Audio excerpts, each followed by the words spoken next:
왕이 이르되 그의 말과 같이 하여 그를 죽여 묻으라. 요압이 까닭없이 흘린 피를 나와 내 아버지의 집에서 내가 제하리라.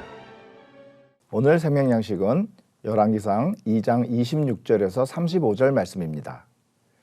다윗을 이어 이스라엘의 왕이 된 솔로몬이 자신에게 맞서 아도니아를 왕으로 세우려 했던 제사장 아비아달과 군대장관 요압, 이 두 사람을 벌하는 장면인데요. 먼저 아비아달에게 벌을 내리는 26절과 27절을 보시죠. 왕이 제사장 아비아달에게 이르되 내 고향 아나돗으로 가라. 너는 마땅히 죽을 자이로되 내가 내 아버지 다윗 앞에서 주 여호와의 궤를 메었고 또 내 아버지가 모든 환난을 받을 때 너도 환난을 받았은즉 내가 오늘 너를 죽이지 아니하노라 하고 아비아달을 쫓아내어 여호와의 제사장 직분을 파면하니 여호와께서 실로에서 엘리의 집에 대하여 하신 말씀을 응하게 함이더라. 자, 아도니아에게 기름을 부어 왕으로 삼으려 했던 제사장 아비아달은 솔로몬의 입장에서 보면 반역죄를 지은 자이죠. 죽음 마땅한 자였어요. 그럼에도 불구하고 솔로몬은 아비아달을 죽이지 않고 고향인 아나돗으로 추방하여 거기서 살도록 해주었습니다. 자기에게는 반역을 했지만 아버지 다윗 왕에게 충성스러운 제사장이었기 때문이죠. 다윗이 사울 왕에게 쫓길 때, 그리고 다윗이 자기 아들 압살롬의 모반 때문에 몸을 피할 때 아비아달은 다윗의 명을 받들어 하나님의 궤를 메어 옮겼던 사람입니다. 그에 근거하여 솔로몬은 그에게 관대한 처분을 내렸던 것입니다. 그에 비해 오늘의 또 다른 주인공인 요압은 솔로몬의 명령에 의해 죽임을 당합니다. 요압이 어떤 사람이죠? 다윗의 최측근이자 군대 총사령관으로서 혁혁한 공을 세웠던 사람입니다. 압살롬이 모반을 일으켜 다윗이 곤경에 빠졌을 때도 끝까지 다윗 옆을 지키면서 난을 평정하기도 했습니다. 이처럼 다윗에게 충성스럽기로 치자면 요압 역시 아비아달 못지 않습니다. 그런데도 솔로몬은 요압을 살려주지 않습니다.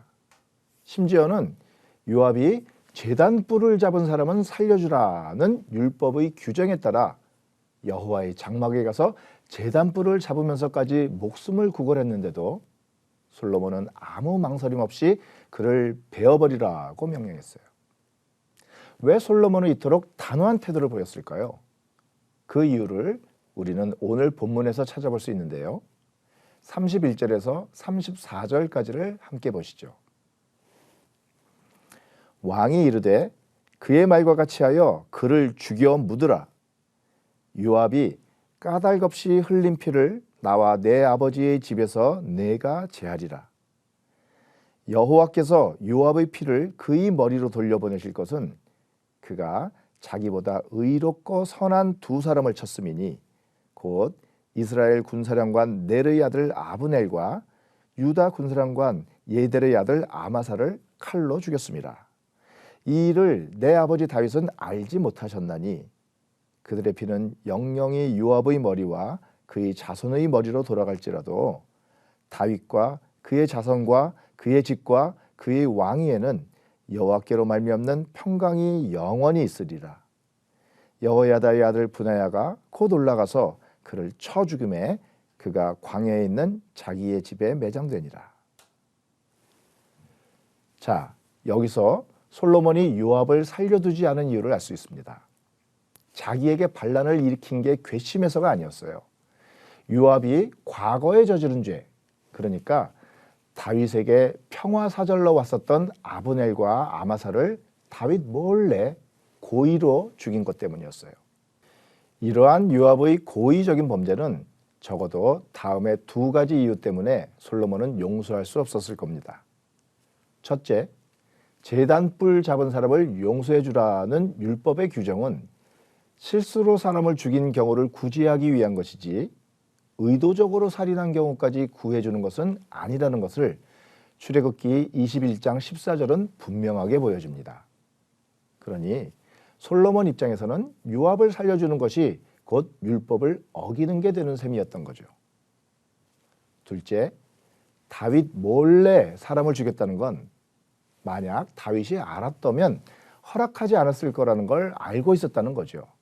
그러면서도 그렇게 했다는 건 곧 자기 뜻대로 하느라 다윗의 뜻을 알면서도 따르지 않았다는 겁니다.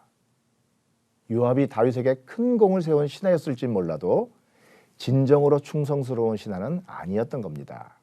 이 점은 이미 요압이 아브넬을 죽였던 당시에 다윗에 의해 선포된 사실이기도 하고, 그래서라도 다윗은 죽기 전에 솔로몬에게 요압을 편히 죽게 내버려 두지 말라고 유언했던 겁니다. 그러니 지금 솔로몬이 요압을 살려준다면 그건 아버지의 유언을 지키지 않는 것일 뿐 아니라 요압의 죄에 대한 책임이 다윗 집안에도 있다는 것을 인정하는 셈이 되니 결코 그럴 수 없었던 것이죠. 이처럼 요압이 범한 죄는 하나님 앞에서도 사람 앞에서도 용서받기를 기대하기는 어려운 죄였어요. 이를 오는 본문 31절에서는 한마디로 까닭없이 흘린 피라고 표현하고 있습니다. 그런데요, 여기서 까닭없다고 하는 것은 문자 그대로 아무 이유가 없다는 건 아닙니다. 요압에게도 아브넬을 죽여야만 하는 이유는 있었어요. 자기 동생을 죽인 자였으니까요. 하지만 그 이유 때문에 아브넬을 죽인 그의 행동은 자기 자신에게만 정당한 것이었을 뿐 다윗에게도 하나님 앞에도 결코 정당한 것은 아니었습니다. 사람은 누구나 그럴 만한 이유가 있어서 행동합니다. 하지만 그렇다고 해서 모든 행동이 다 정당한 건 아닙니다. 요즘 우리 사회는 포스트 모던 사회예요. 자기 소욕과 기준에 따라 판단하고 행동하는 것을 강조하고 또 높이 평가하죠. 하지만 내 기준에 따른 나 자신의 판단과 선택이 과연 나 자신에게 항상 최선의 것일까요? 여러분, 우리가 하려는 일들이 하나님의 응원을 받을 만한 일인지 아니면 싫어 외면하실 일인지 부단히 점검해 보아야 할 것입니다. 그래서 지금 하려는 일이 나중에 하나님 앞에 회개해야 할 일이라는 생각이 든다면 어떻게 해서든 삼가야 합니다. 죄를 지어서 얻을 수 있는 이득이나 만족이 얼마나 크든 간에 하나님의 마음을 아프게 하고 그분의 진노를 사면서까지 해야 하는 것은 아닐 테니까요.